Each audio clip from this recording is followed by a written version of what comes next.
That's not really reasonable, for a girl. Why don't you try something else? When a kid says, I want to be an astronaut, someone says, be more reasonable. There's only like 4 or 5 astronauts out there. Why don't you, be an engineer or a dentist? I think that's the wrong way to go. I think we should nurture unreasonable thought and behavior more, because that's sometimes the only way we can break through the rut that we find ourselves in society. So my motto is be unreasonable. That's why I usually introduce myself when I give talks. Because the desert itself is an unreasonable environment. Okay, the desert winds are so strong they can strip the sunblock right off your skin. It's a fight or flight response, predator-prey relationship. In the race, sometimes you're trailing, and all of a sudden you catch up because someone, the person who's winning, ends up bowing out of the race. So life is actually very precious in the desert. This is a snake eating a lizard. I just think it's a cool picture. And it's not uncommon to see a racer just not passed out, but just dropped and waiting to cool off in any desert environment. This is actually in Australia, so it was extremely hot, but there was a lot of vegetation. This is the salt flats, so-called salt flats in Atacama, and it must have been named salt flats from far away, because if you look close, that's not flat at all. So we weren't actually running. For about 10 kilometers, we were walking with looking down at our feet, because in the middle there is actually salt water. So 3-4 days of blisters on your feet, and you crack through salt water. It's kind of like cracking through an ice. It's tough. The environments are immense. And it's a very violent sport. It's not violent in the sense that you're not making contact with other competitors, but it's violent because your body is breaking down. I try to tell people it's very analogous to anything else in life. There's obstacles, there's really lots of hardship, but a lot of times the hardship correlates with great reward. So kind of like saying what goes up must come down. Whenever you reach a big obstacle in life, usually overcoming that obstacle is related to big rewards. And usually a lot of rewards are only worth it if they're worth fighting for. Sometimes you just think you just can't imagine going any further. You think you're done. Sometimes, things don't go well. Sometimes the best thing you can hope for is not to throw up on your shoes, okay? It's just a shitty day. But you go on. And even though you feel like you're depleted, you feel like giving up, you keep your head up, and as long as your body doesn't actually quit and you don't allow your mind to allow yourself to give up, things sometimes change for the better and the tide turns. Everyone's built differently. You can see this competitor here, his thigh is probably much the thickness of my shoulders. Okay, so when you get to the beginning of a race and you see these athletes, some of them are built like Clydesdales, and you wonder, oh my God, I'm going to get killed. But the desert or extreme environments is a great equalizer. It's really, as they say, the fight in the dog that matters the most, the size of the fight in the dog instead of the size of the dog in the fight. So there's a lot of justice in endurance races, because it really goes to how strong your mind is and how hard you trained before you got there. Does anyone remember looking at their birth certificate? Has anyone seen anyone's birth certificate lately? Okay, so when we're born, we're given a birth certificate or a doctor's note or a medical note, and pretty much throughout life you have a medical file or a chart, and it tells you pretty much whatever's wrong with you. Okay, when you're born, you're not given any owner's manual or an instruction manual. You're basically given a birth certificate that tells your date, a blood type, name, a parent's name, and so forth. We're not born with an owner's manual, so we don't know what our limits are. When this laptop here was purchased, it came with an owner's manual, and it said how fast, how many RAMs it had, what's the processing speed, so on and so forth. When I bought my Hyundai Tucson, I could tell you the exact maximum mileage from that car before I even step foot in it. Okay, the point I'm trying to make is we're thriving, living beings. We don't know our limits when we're born. When you buy an object like a laptop or a car, you know its limits, and conversely to that, when objects are used, they get worse and worse, slower and slower. They don't improve. Conversely, we don't know anything about ourselves when we grow up. However, the more we stress ourselves, the more we push our limits, the more we improve. Hence the whole concept of working out. So the more you stress yourself, the more you learn about yourself, and you actually start writing your own user's manual, your own blueprint. People who had a really sheltered life, they can live an entire life without knowing anything about themselves because they haven't turned the first page of their user's manual. They've never walked out of their comfort zone. I know, for example, at a certain altitude, at 50 degrees Celsius, I get spontaneous nosebleeds. Well, in the Gobi Desert, it was very high altitude, and I started getting a nosebleed, and I realized that's basically one of my physical limits. to my point, I like this picture because we're not processed. We're not all the same. We're all different. We don't know what our limits are until we're actually pushed to failure. We're also labeled all the time. We're labeled based on our gender. We're labeled based on our appearance, our height, our race. It's not my picture. But you never know what you're capable of it, or you never know. Usually you develop your limits by what your teachers, your friends, your parents tell you. Only until you push yourselves to basically failure in extreme environments do you get to know what you can do. This is the most common injury in a race, blisters. That's a bad one. Duct tape, and I'm not saying this because we're all Canadian, is actually the best thing you can put on a blister. It has the most adhesive properties, and the outside, because it's slippery, when you put a sock or Vaseline on top of it, it'll allow you to run without any further skin peeling. So duct tape is amazing. They use surgical. Yep. What is it like to take it off? I don't think so. I don't think it's that bad taking it off, because usually by the time the race is over, the skin is so loose that it actually slots off. The biggest problem is keeping it on during the race. At the end of a race, really, it's really not that bad. I don't remember being an issue taking it off. Mind you, I train so much, I don't get blisters. My feet are so prepared for it. Usually, the lesser experienced people will get those kind of blisters. Like this one, when it's deep, actually, it's not as painful as the regular ones. The deeper it is, because you're past a lot of the nerves. So that's my answer. I know it's not a great answer, but it all depends. There's a lot of camaraderie involved in these races. You gotta take care of your own, and at one point you're competing against someone. You want them to drop and just pass out so you can just run by them and win, but at the same time, when someone grabs a cramp and drops a water bottle, everyone's there because there's a lot of honor that goes along with these races. You break down physically, you break down mentally, and you break down emotionally, and you learn how to get back up. Life is complicated. School, marriage, taxes, it's all complicated. These races are really hard, but they're not complicated, because the worst part in these races is when you fall down, you only have two choices. Stay down and you'll be picked up, the race is over, you'll be picked up by the medical jeep, or you get back up and keep going. And no matter how slow you're going, as long as you keep going, they can't take you out of the race. So there's only two choices, very simple. Stay down or get back up. And I try to do that in life. Whenever I face a hard situation, I try to simplify it to either two choices, and I find that it helps me get past it. Having a good mental outlook allows you to get past the moments. I tell kids there's a difference between giving up and failing. Failing can be honorable as long as your attempt was brave. Giving up, there's not much to it. You'll always remember when you gave up, but the pain you're feeling when you're going through a hardship, usually you forget. So pain is temporary. Pride, it's almost forever.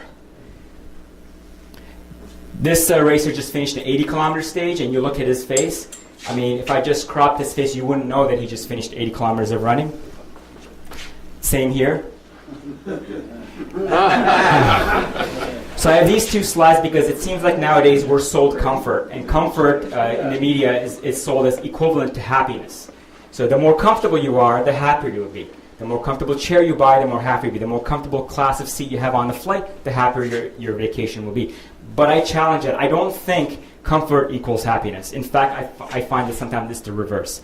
You may think I'm crazy, but I have a few more slides. I hope I can change your mind if that's what you think. Okay? Imagine lying down under a tree after a 40-kilometer race across the Sahara Desert as opposed to passing out after watching 2 hours of TV. Sharing your experiences through an unbelievable stage as opposed to, again, discomfort. Okay? Now, I didn't make this up. It's not photoshopped. People say I'm crazy to run these races and so forth, but you look at this, I think this is insane. These are escalators into a fitness. It's not Photoshop, it's a real picture. I'm the one that's crazy. But this is sold. This product is actually made. It's a drip grip so when you're driving. Designed to protect clothing from stains and spills while your passengers are eating in your vehicle. Convenience equals happiness. Okay. You eat out of your backpack for a week. You eat out of Ziploc bags or whatever you can manage. This is a product that's sold. This chair has a 10-motor massage system, reclining back, heated lumbar seats. Is grade 5 leather. Where do I buy it? Yeah, because I know it's miserable sitting in grade 3 leather, so, just So this is what we're sold. This is the equation of comfort or happiness that we're given, because this kind of comfort can be sold to us. It can be packaged. Okay, this kind of comfort, this kind of experience cannot be easily sold to us. Okay, so that's not something that we're ever exposed to. Having a drink after you cross a part of a desert, you'll remember for the rest of your life. Kicking up your feet and then reading a good book after a desert race, again, you'll remember these moments for the rest of your life. This, I mean, I have a hot tub, many people have a hot tub. This is the product, this is the form of happiness that we're all used to being sold, and we're all used to purchasing it and working toward. Compare this to this after stage.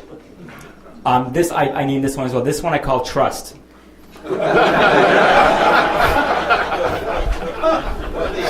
After 40 kilometers of running and eating, all these processed or whatever high sugar foods, that takes a lot of trust. I guess it depends on which way the water's running. So we're all, no matter what nationality, no matter what shape or form we're from, no matter whether we believe in God or evolution or creation or the Big Bang or both or neither, we all have certain things in common. We're given the gift of this earth, and it is a gift because we can see it change for the worse as the days go by. So planet Earth is definitely a gift.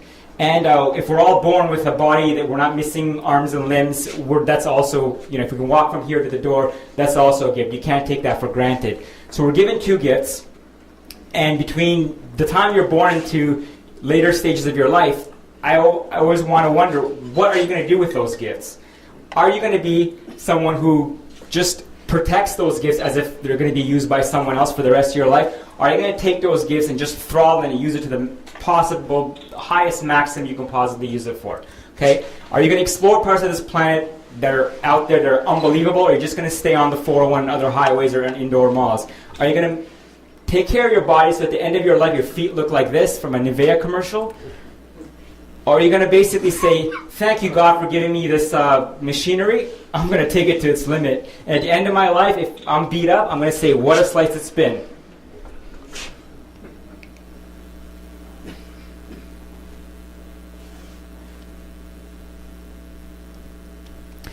Some of the most unbelievable friendships I've had because I've had someone who's basically pushed me to my limit. A nemesis is usually something that takes you, it's an enemy. But a nemesis can also be something that forces you to improve even more than a friend. This gentleman here from Germany stayed with me for 4 days, and every single minute I wished he would drop dead because I couldn't put any distance on him. But at the end of the race, I realized that I couldn't have possibly have ran that fast or did that well if he wasn't pushing me to the very end. And I sort of, even sometimes when I'm training now, I do a little flinch and I almost feel like he's right behind me. Mentally, when I wanted to have a good workout and I'm starting off really weak, I imagine the days that he was chasing me, and he pushes me to my limit much more than any friend I've ever had. So someone who can challenge you is also very important. Because out there, it's hard to find things that challenge you when we live in a comfortable society. People ask me, what do I think about when I'm training or running these races? Like, what goes through my mind? I think of food all the time. This reminds me of like chocolate layers on the chocolate cake. Yeah. This guy's name is Pablo. He was in his late 40s. I was like 36 when I was running this race, and he ran past me with this smile on his face, and it was my first race. If you ever want to completely demoralize someone and just completely wipe him out when you're running past him in a race, have a smile. Like, I can't smile when I run. I can smile at the end of the stage and before, but when I run, my face looks like I'm being tortured. He runs with this smile on his face, and it's the most brutal weapon you can use against someone else. At the end, when you do these things, you also remember when you're out there, you don't miss your car, you don't miss your plasma TV, you miss things that are the most important things in your life. So these races have a way of filtering out and making you realize what's really important, and it's basically family. So this slide was in my third slide of the presentation, I asked you that question, the 3 most important moments of your life. I can guarantee that the 3 most important or the most memorable or happiest moments in your life have nothing to do with buying something, have nothing to do with purchasing anything, and it probably have nothing to do with money. I can also bet that probably at least 2 out of the 3 moments of your life have to do with some form of hardship or uncertainty, whether it be birth of a child, graduation, getting a job, getting a degree. All of them are extremely related to hardship and exertion and uncertainty. Hardly any of them are related to do anything to do with purchasing something. But yet, month by month, every time, we're sold and we're pushed and we're fooled by buying things that we hope will actually make us happy. The plasma TV I bought this past January in 3 months will just be a TV. I will probably not even remember the number of pixels it has or the refresh rate it has. But these moments I'll cherish for a lifetime. The physical things that you see, it's unbelievable, the human emotions that you experience and the community you experience, because usually people that come out to these events are not regular people. And you get to share a lot of stories. There's always a tangible, a materialistic reward, like a medal you get at the end. But the true reward you get at the end is knowing that you finished something that you couldn't even imagine a human being doing maybe even a year before.